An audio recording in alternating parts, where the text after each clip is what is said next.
మీడియాతో కూడా నరేంద్ర మోడీ గారు చిట్ చాట్ మాట్లాడుతూ మిమ్మల్ని గెలిపించినటువంటి ప్రజలకు మీ నియోజకవర్గంలో ఏదో ఒక గొప్ప కార్యం చేసి చూపెట్టండి, విద్యా వైద్య విషయంలో చేసే ప్రయత్నం చేయండి అని చెప్పి నరేంద్ర మోడీ గారు ఏదో సూచన ఇచ్చారు. దాన్ని ఆలోచించిన తర్వాత ఏదో ఒకటి చేయాలని చెప్పి అనేక మందితో చర్చించిన తర్వాత ఈ సైకిళ్లను విద్యార్థులకు అందించాలని చెప్పి ఒక ఆలోచనతో ఈ కార్యక్రమాన్ని తీసుకోవడం జరిగింది.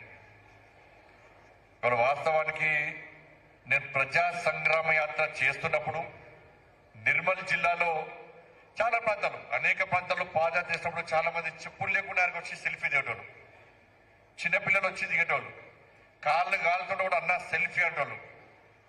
చాలా మందికి అప్పుడు పాదయాత్ర చేసినప్పుడు దాదాపు 5 నుంచి 10,000 మందికి చెప్పులు కొనిచ్చిన. నేను చెప్పులు వేసాక గొప్పట్లేను.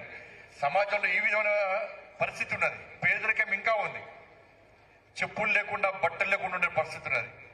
ఇట్నే పాదయాత్ర చేస్తుంటే నిర్మల్లో రామ్ చరణ్ అని చెప్పి ఒక విద్యార్థి, మీరు నమ్మరు అసలు, మధ్యలో మాట్లాడుతున్నాడా. అంతా గవర్నమెంట్ స్కూల్ పిల్లలే కదా, క్రమశిక్షణ మనకే ఉంటుంది కదా, అంతే కదా. మరి మధ్యలో ఎవ్వరు మాట్లాడద్దు. అయితే రామ్ చరణ్ మేము ఆ నిర్మల్లో పాదయాత్ర చేస్తున్నప్పుడు ఆ గ్రామంలో ఒక చెట్టు కింద బీడీ కార్మికులు కూర్చున్నారు. నేను పోయి ఆ బీడీ కార్మికులతో మాట్లాడుతుంటే, ఏం సార్ రాజకీయ నాయకులు వస్తారు పోతారు, కనీసం వాళ్ళు పట్టించుకోరు, మళ్ళీ ఎలక్షన్ అప్పుడు వస్తాం మళ్ళీ రారు అని చెప్పి వాళ్ళు నన్ను నిలదీసినాడు. నేను చెప్పిన అమ్మా, ఇప్పుడు ఎలక్షన్స్ లేవు, ఓట్ల కోసం రాలే, మీ కష్టాలు తెలుసుకోవాలి, మీ బాధలు తెలుసుకోవాలని చెప్పి నేను ఎండనక వాననక నీడనక మొత్తం పాదయాత్ర చేస్తూ మీదకి వచ్చిన. ఏం సమస్య ఉందంటే, సార్ మా ఊరి సమస్యలు పక్క పెట్టండి, మా సమస్యలు పక్క పెట్టండి. ఒక పక్క గుడిసె చూడండి సార్, ఆ గుడిసెలో ఒక ముసలం ఉంటది, ఒక పిచ్చోడి పిల్లలు ఉంటారు సార్. వాళ్ళ గుడిసె మొన్న వర్షానికి కూలిపోతే మేమే మనిషికి 50 రూపాయలు వేసి ఆ గుడిసె కట్టించినాము, ఒక్కసారి పోయి చూడండి అంటే నేను పోయేసరికి ఒక అబ్బాయి ఉన్నాడు, వాళ్ళ అమ్మ ఉన్నది, మా అమ్మమ్మ ఉన్నది. ఏందమ్మా నీ పేరు, ఏం పేరు అంటే రామ్ చరణ్ అన్నాడు. వాళ్ళ అమ్మ, నువ్వు వెంటనే వాళ్ళ అమ్మమ్మ ఏమన్నది, మరి పిచ్చోడు సార్ అంటుంది వాళ్ళ అమ్మమ్మ. చూస్తట్టు లేడు కానీ పిచ్చోడు సార్ అంటున్నాను. అన్నకన్నా కొంచెం అబ్బాయితో మాట్లాడక, లేదు పిచ్చి కాదు మంచోడే అని చెప్పి వాళ్ళ అమ్మమ్మని బయటికి పంపించి ఆ అబ్బాయితో కూర్చొని మాట్లాడినా. నువ్వు స్కూల్కి పోతావా, పోవంటే నేను స్కూల్కి పోను సార్, డైరెక్ట్ నేను స్కూల్కి పోను సార్, పోను సార్ అంటున్నాడు. ఈ స్కూల్ పోను సార్ అంటే అందరు పిచ్చోడు ఉంటారు, ఆ గ్రామం మొత్తం పిచ్చోడు ఉంటున్నారు అని. నేను అతను దోస్తాను చేస్తాను, మెల్లమెల్లంగా వేరే విషయాలు మాట్లాడి మీ ఫ్రెండ్స్ పేరు చెప్పడమే అన్న. వాళ్ళ ఫ్రెండ్స్ పేరు చెప్పారు. మీ ఫ్రెండ్స్ నీతో బాగుంటారా అంటే బాగుంటారు అన్నాడు. నువ్వు నా దోస్తువా అంటే దోస్తు అన్నాడు. నువ్వు స్కూల్కి పోవాలంటే నీకు ఏం చేయాలి అన్న. నేను స్కూల్కి పోను సార్ అంటాడు. అంటే నువ్వు పోకు, స్కూల్కి అసలే పోకు, నీకు ఏమి ఇస్తా స్కూల్కి పోతావు అంటే అప్పుడు చెప్పాడు, సార్ మాకు 6 దోస్తులం, మేము 5 సైకిళ్ళు ఉన్నాయి, నా ఒక్కడికే సైకిల్ లేదు, వాళ్ళ సైకిల్ ముడతనని కొడుతున్నారు, ఆ సైకిల్ ముట్టనిస్తలేరు అన్నాడు. అప్పుడు అనుకున్నా, వీడికి సైకిల్ కొనిస్తే స్కూల్కి పోతాడు. అప్పుడు అడిగినా, మరి నీకు సైకిల్ కొనిస్తే స్కూల్ పోతావు అంటే పోతా సార్ అన్నాడు. వెంటనే ఇసుకపోయి సైకిల్ కొనిస్తాం, స్కూల్కి పోయి మళ్ళీ నిర్ణయం చేసుకుని ఏమైందంటే 2-3 సంవత్సరాలు స్కూల్ పోయినట. ఇప్పుడు మన స్కూల్ బంద్ చేసినట, పెద్దోడు అయిపోయాడు. ఇప్పుడు ఇక నిన్న మా వాళ్ళకి చెప్పినా, నువ్వు మళ్ళీ పోవాలి, మీరు మళ్ళీ పోయి వాడు స్కూల్ పోవాలంటే మళ్ళీ ఏం చేయాలి, మళ్ళీ వేస్తా, కానీ హెలికాప్టర్ కొనిమంటే కొని అని చెప్పినా అన్న. వాడిని మళ్ళీ ఏం కొనిస్తే స్కూల్ పోతాడో మళ్ళీ పంపించాలి అని చెప్పించి నిన్న అయిపోయినా. ముడదాకా స్కూల్కి పోయాడు.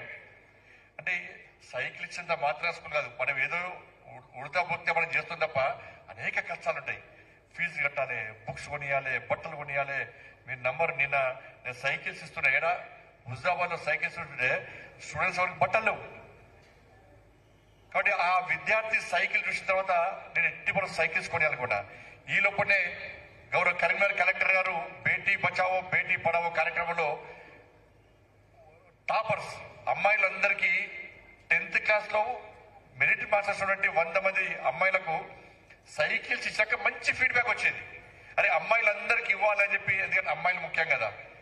ఇలా నాకే ఆశ్చర్యం అనిపిస్తుంది, మీ సిద్దిపేటలో ఈ జిల్లాలో మనం అమ్మాయిలకి ఆదర్శం ఎవరు కాదు. ఇలా ముగ్గురు కలెక్టర్ గారు మహిళనే, అడిషనల్ కలెక్టర్ గారు మహిళనే, సిపిఆర్ మహిళనే, సిపిఆర్ కూడా మహిళనే. ఎందుకంటే మహిళ మనకి అందరు అమ్మాయిలు కూడా ఆ కలెక్టర్ గారికి ఎందుకు ఇచ్చినంటే, రేపు పొద్దున్న లేస్తే అమ్మాయిలు కష్టపడతారు, ఇంట్లో అమ్మ బోల్ తోముకుంటే సహకరిస్తారు, అమ్మ బట్టలు ఉతికితే సహకరిస్తారు, ఉదయం లేచి ముగ్గేస్తారు, మళ్ళీ బ్యాగ్ పట్టుకొని స్కూల్కి వస్తారు. కష్టపడే వాళ్ళు అంటే అబ్బాయిలు కష్టపడతారు అనుకోరు, అబ్బాయిలు కష్టపడతారు ఎక్కువ, అబ్బాయిలు కూడా కష్టపడతారు. కాబట్టి ఆ కలెక్టర్ గారు చెప్పిన తర్వాత లేదు అమ్మాయిలకు అబ్బాయిలకు ఈ కరీంనగర్ పార్లమెంట్ లో ప్రతి ప్రభుత్వ పాఠశాలలో చదివే ప్రతి విద్య అమ్మాయికి అబ్బాయికి 80% సైకిల్ ఇవ్వాలని చెప్పి ఒక సంకల్పం తీసుకొని దాన్ని ప్రారంభించడం. కరీంనగర్ లో అయిపోయింది, సిరిసిల్లలో అయిపోయింది, హుజరాబాద్ లో అయిపోయింది, ఇవాళ హుస్నాబాద్ లో ఇలా మనం ప్రారంభించుకున్నాం. మనం ఇది ఏంటంటే 10th చాలా ఇంపార్టెంట్ అండి. ఉదయం స్పెషల్ క్లాసెస్ ఉంటాయి, సాయంత్రం స్పెషల్ క్లాసెస్ ఉంటాయి. ఇలా గ్రామాల్లో ట్రాన్స్పోర్టేషన్ ఇబ్బంది ఉన్నది, మనం ఆటోలో పోయే స్తోమత మనకు లేదు. కాబట్టి ఇటువంటి పరిస్థితుల్లో మనం విద్యార్థులకు ఒక బర్డన్ తగ్గించాలి, ప్లస్ అటెండెన్స్ ప్రోత్సహించాలి, దాంతోపాటు అడ్మిషన్స్ మనం ప్రోత్సహించాలని చెప్పి ఒక ఆలోచనతో ఈ సైకిల్ ఇచ్చే కార్యక్రమాన్ని చేపట్టిన తర్వాత ఫస్ట్ కరీంనగర్లో వచ్చిన తర్వాత నాకే ఫీడ్బ్యాక్ బాగా వచ్చింది. లేదు సార్, పిల్లలందరూ చాలా హ్యాపీగా ఉన్నారు, పేరెంట్స్ అందరూ చాలా హ్యాపీగా ఉన్నారు. ఇలా నెక్స్ట్ ఇయర్ గవర్నమెంట్ స్కూల్లో 10th క్లాస్ లో విపరీతమైన అడ్మిషన్స్ వచ్చే అవకాశం ఉందని చెప్పి వాళ్ళు చెప్పిన తర్వాత నేను చెప్పిన ఈ ఇయర్ కాదు నెక్స్ట్ ఇయర్ కూడా ఇవాళ 9th క్లాస్ చదివే పిల్లలందరూ కూడా నెక్స్ట్ 10th రాగానే వాళ్ళకు కూడా సైకిల్స్ ఇస్తాం.